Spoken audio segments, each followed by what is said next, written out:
Just had a number of questions on the feed regarding the month-end US dollar selling we've just seen, also regarding the London fix. And the question that's being asked is, should we always expect US dollar selling at month-end?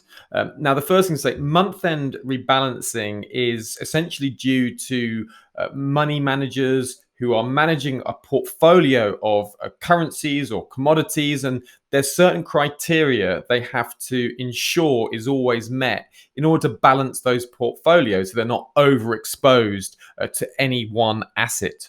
Now, in this instance, investment banks had been warning that the US dollar selling would be likely to be found heading into month end. And that's exactly what we've been seeing. We've been seeing that US dollar selling. Now, the first thing to say is month end rebalancing doesn't always have to involve the US dollar.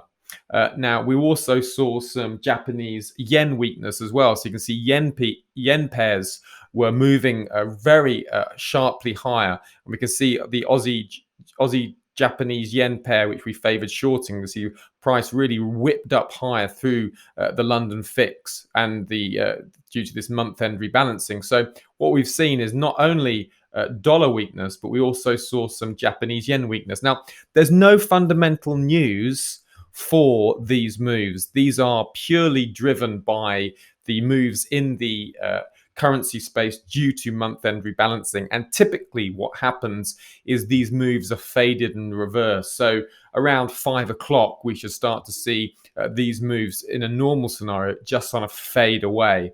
So typically that's what happens. Another thing to mention is someone just mentioned that, does the London fix only impact the pound? No, the London fix, even though it's called London fix, can impact a number of different currencies, because it's to do not with the fact that it's in London, it's to do with the fact that many investment banks and banks around 4 p.m. UK time, they just have a set time when they process a number of large currency transactions for big companies, multinationals. Imagine, you're paying your staff, it comes to the month end, you want to convert something from euros into dollars, you're going to see a large amount of currency transactions.